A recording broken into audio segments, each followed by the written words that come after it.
Hi guys, this is Wenzes from Below the Radar Above the System, and today I want to talk to you about brain chemicals, how they work within us, how each different Enneagram type has a different level of each one, so either high or low, and how we can, when we know these things, really have a plan of action, how to get to a better place, to be more happy, to be more fulfilled, and all those things. So the three chemicals I want to talk about: dopamine, serotonin, and noradrenaline.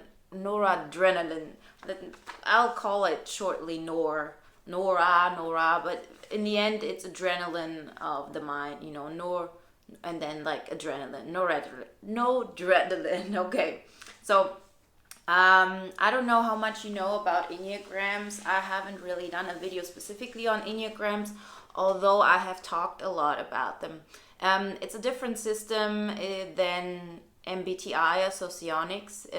It more concentrates on what we want in life, what is keeping us from being happy, and how, what direction to go to integrate. So for example, if you're an INFJ, you can be an Enneagram 1, 9, 4, 5. I mean, there are types that are more often represented in let's say in the INFJs, but it's not said that it can be either one of those. Like I am a 9, and 9 is actually not that often. A lot of INFJs are 4s, for example, so are or 5s, and 1 sometimes, like different things. But as I said, these are different. INFJ means about how you perceive the world, how you functionally, what is important to you, and this is more about Enneagram. It's more about motivation. What keeps you going? How do you go about your life, and so on. So, for example, for Enneagram 9s, it's a lot of wanting to be loving and really neglecting anger, not wanting to assert yourself, and Enneagram 4s are much more of the romantics, for example, and it's you can read up on it. There's a lot of info, and if there are a lot of requests, I might even go into them a little bit more, but for now I think it's enough to understand in order to get to the point where I want to get to right now. So there are three kinds of categories you can put them in. Like the one thing is you can distinguish between heart, gut, and head. So what is the most important to you? Like Enneagram 2, 3, and 4s are heart types, meaning they feel something predominantly, and then 5, 6, 7s are a lot more about really thinking, a lot of mental deciding what to do, and just being really logical. And 8, 9, and 1s are more the gut feelings, as in, you have some kind of impulse, and you go follow that impulse. Or in the case of 9s, for example, you really want to avoid that impulse altogether because it brings anger, and when you're angry, you can be really loving. The specifics are not that important right now, but let's get back to those three chemicals. So dopamine is pretty much physical endurance. It's energy, it's drive, and there are a lot of things that go hand in hand with extroverted sensation. Not all together, but dopamine is pretty much an energy level of how much you really want to you can achieve in the real world, what you can do, how you can assert yourself. It has a lot to do with self-confidence, and it's very, very specific when you talk about self-confidence, because I used to think I'm self-confident, which I wasn't. I thought I was self-confident because I knew on the paper I look good, like I've done everything right. I haven't really pissed too many people off. I have done my school right, and all these kind of things. But to be really self-confident, meaning you believe in yourself, and that you can achieve something, and that you can really change something, and so on. The second one is serotonin, and serotonin is your psychological well-being, as in, are you naturally a happy person? Yeah, are you a happy person just by being yourself, or are you rather down? There, of course, we've talked about positivism versus negativism. That's something that's also one of the 16 dichotomies in socionics. It does have something to do with it, because negativists probably rather have a low level of serotonin in their natural brain composure, in comparison to positivists, who like really see everything, and you always have some kind of feeling that everything's gonna be all right in the future. And the third one, noradrenaline, is focused thinking, really really sticking to something, being aware of what you want and really wanting to fight for this, and having like really strong mental activity. And it also has to do something with anxiety. If you have really high levels of noradrenaline in your system, then you're also much more prone to anxiety, because you not only think about, oh, I need to do this, but you also think a lot about what could go wrong, or you worry pretty much. Your anxiety level is also high.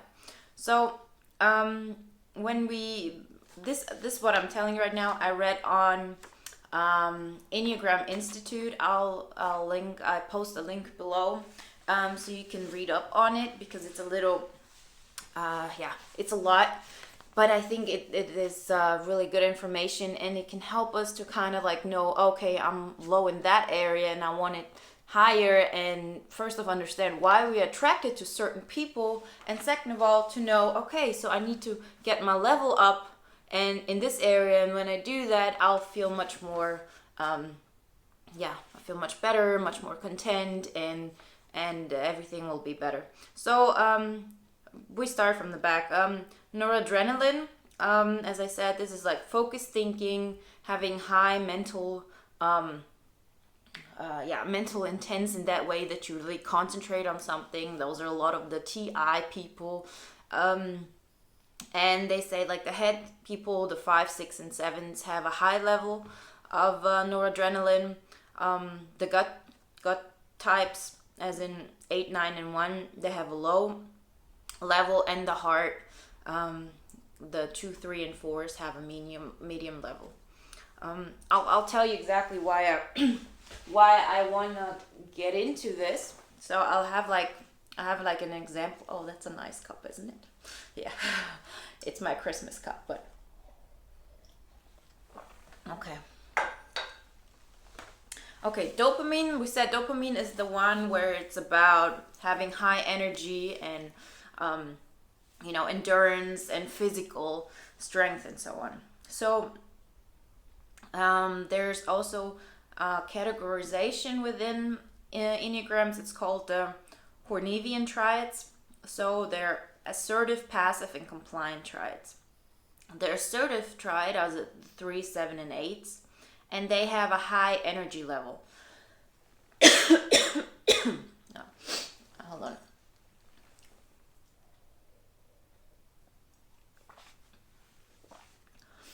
I need to slow down a little bit. So the assertive people have a high level of dopamine, and it depends from what comes first. Of course, if you have like a high level of dopamine, you're probably an assertive person. That's just what happens, because you naturally have this drive. A lot of ESTPs have it, but I've also seen it with ENFJs and so on. I even met like an INFJ 3 a while ago. Like, this all happens, but high dopamine level is high energy, high drive. This is the assertive, so 3, 7, and 8s. Then there's the passive, which have a low level, which is 4, 5, and 9s, and this is, for example, me. And this is also, 4s are very typical for INFJs. This is a lot more of a, we don't go out and tell an entire group of people, 50 people, you're gonna follow me, what I say, and this is how we're gonna do it. because I just don't have the energy to. And then you can ask yourself, but you never want to do that anyways, but you don't know what comes first. Maybe if you had a high level of dopamine, you would want to do that because you need to release that tension. And then there's the compliant group, the 1, 2, and 6, and they have a medium level of dopamine. Everything I tell you right now, as I said, I found this on the Enneagram Institute webpage, and it's a theory. Of course, everything that we do are just, models of reality. It's not like this is it and, there's no other way. It's just once we look at those models, we can really apply that to ourselves and get to a better level. And it's not to be taken everything, categorically, this is how it has to be or not. I haven't talked in a while, I guess. So now that I start talking for 10 minutes in a row, this is not good. A little slower. Okay. The next one, or the last one, as I said, we talk about 3, is serotonin. We talked about serotonin are the chemicals that are the ones that make us happy, that give us a feeling of being well, that everything's gonna be fine, and just like an overall happy thing going on. And then those are people with a positive outlook that have high levels of serotonin. Those are the ones that have a positive outlook. This is also categorized by something like harmonics. It's also a group within Enneagrams, but so 7, 9s, and 2 are typically the people with positive outlook on life.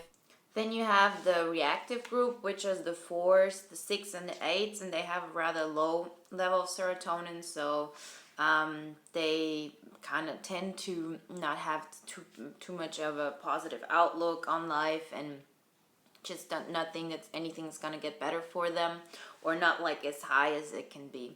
All those levels that I'm talking about, actually, you can work on those. Like I'll get into it more, but this is just natural chemical balances that can have happened, from nature, but also from nurturing, from the things you've experienced in your life, the way you've been conditioned, and so on. So, and then the competency group, which is the 1, 3, and 5, they have a medium level. And what's interesting is now when we look at how we interact with others and how those levels actually attract us to people. So I, for example, as I said, am an Enneagram 9. For Enneagram 9s, they have a high level of serotonin, so we actually always have like a positive outlook on life.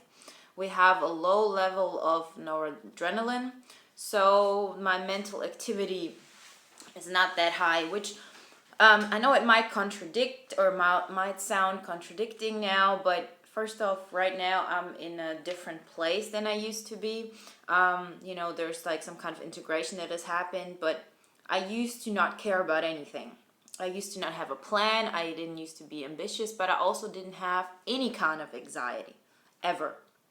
Nothing ever mattered, and nothing ever, I cared about. So this was, low level of noradrenaline. And I had a low level of dopamine, so I never had any drive or anything like this. 4s, which is also a typical thing for Enneagram.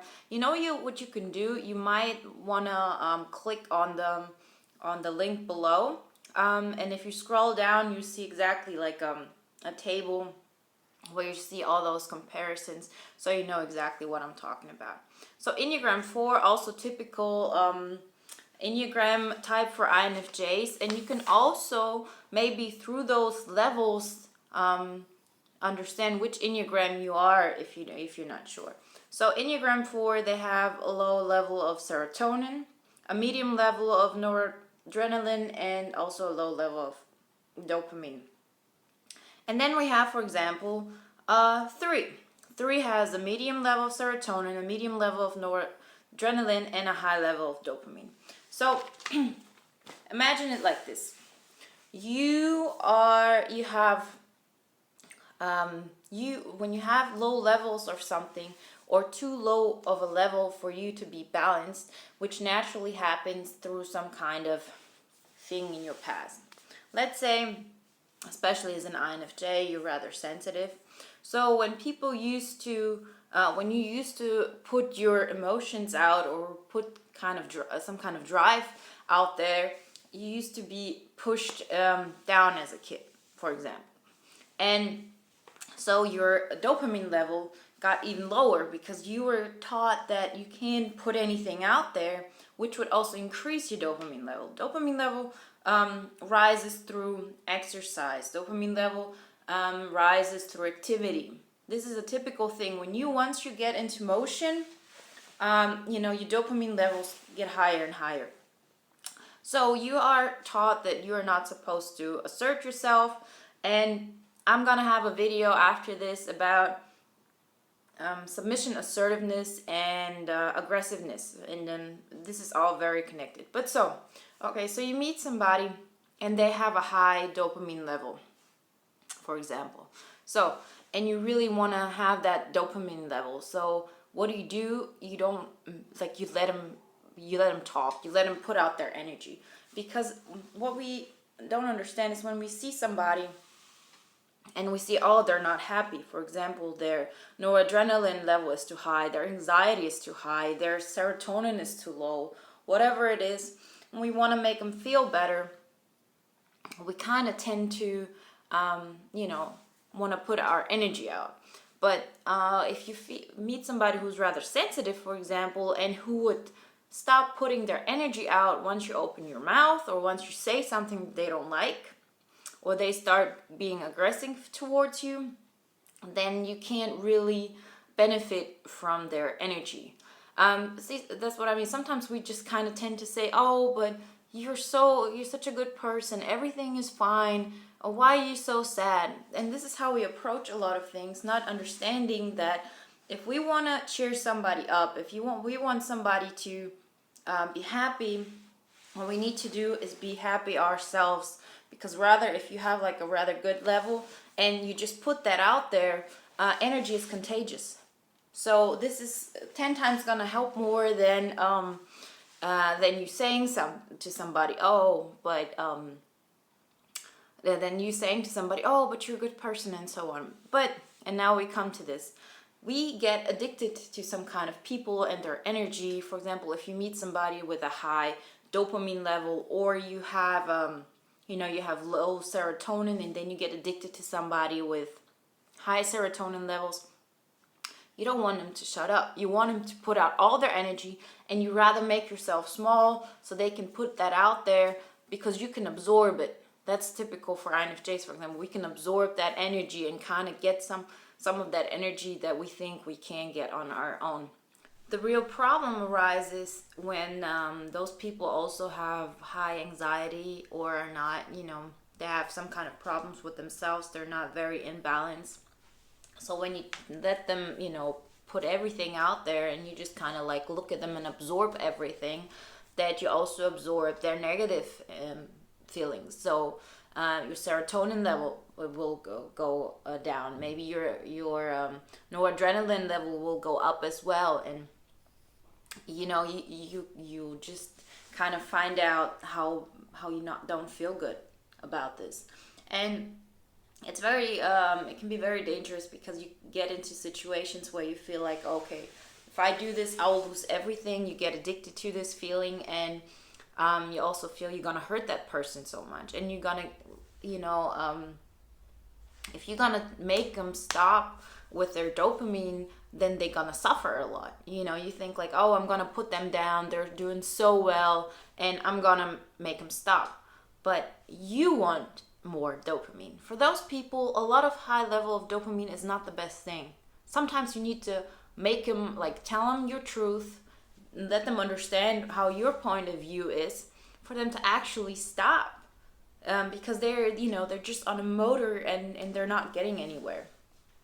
So, and this is where I think it's so important. You can't, if people are in motion, they're just gonna stop if you make them stop. And this is also a good thing about INFJs. We're not judgers, so we can actually kind of switch and understand, okay, I have my boundaries. There are certain ways, yes, I want more dopamine in my life, but I'm not willing to sacrifice my serotonin level to such a degree that I'm actually almost suicidal. You can't do that. And you also have to understand that and there's also, it's good to have a little anxiety, because you can like, or to have a higher level of noradrenaline, so to get really actually doing something about having like a struggle. There's something good about it, something that gives your life meaning. But you always need to know what kind of what your boundaries are and how far you're willing to go.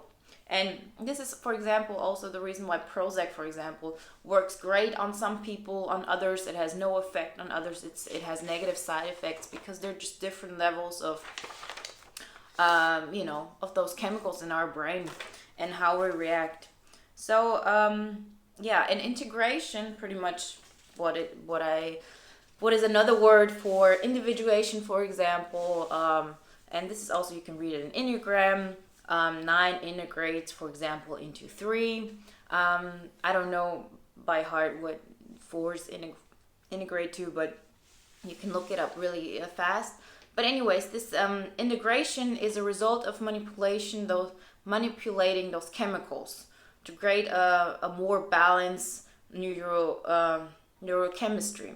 So I realized, for example, okay, I know I want dopamine in my life. I need dopamine in order to be happy. And I can't have dopamine just by absorbing it through other people, because then I also absorb the negative parts. So I had to realize, okay, I need to do something to rise my dopamine level. And now, first off, what I'm going to do, I'm just going to first isolate myself from that person. I'm just going to cut that person off from neurochemical kind of balance. So I just kind of like push everything out and become my own, kind of like go back into myself.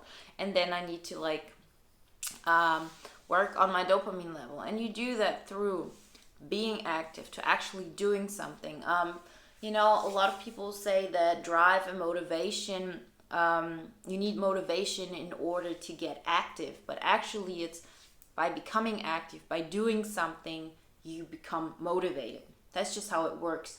Through, it's like you kind of put on the motor and it creates more and more. And that's how you create dopamine. And this is something I had to realize. I needed to do this, and there's no way out of it. I need to really put effort in it, like really effort, doing something that is not that easy for me, which is necessary to rise my level. Or if you want to rise your serotonin level, what you need to do in general is just do random acts of kindness or being selfless, like really being extra nice to people, being doing like voluntary work and giving things out to people. And just by seeing them smile and seeing how happy something makes them, your serotonin levels rise just to begin with. This is just natural.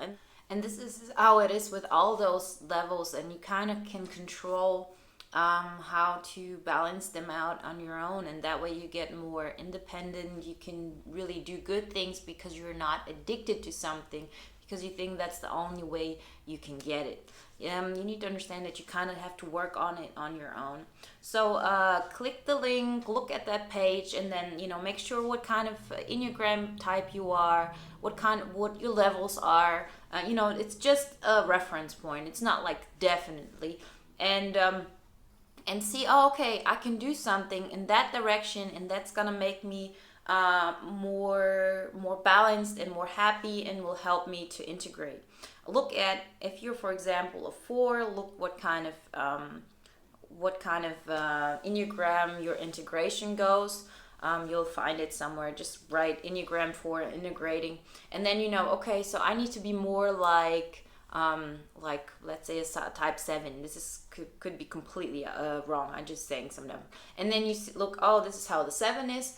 Okay, so what do I need to do to get my levels higher up? Not sometimes you don't need, as I said, the noradrenaline level doesn't need to be very low. It can be medium. Like sometimes you don't know which one is actually the best for you, but when you look at what kind of people you have been attracted to in the past, it also helps you to understand what kind of levels you would want more. And remember this, you won't make other people happy or rise their serotonin level or lower their anxiety by telling them everything is fine, everything is fine.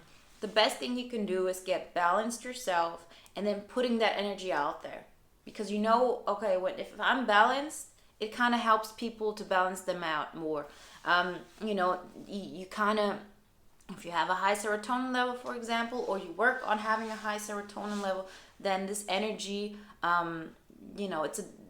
it transcends. The other people really feel it because you put it out there much more than you telling somebody, oh, but you're a good person and everything is good, and by trying to protect them that way.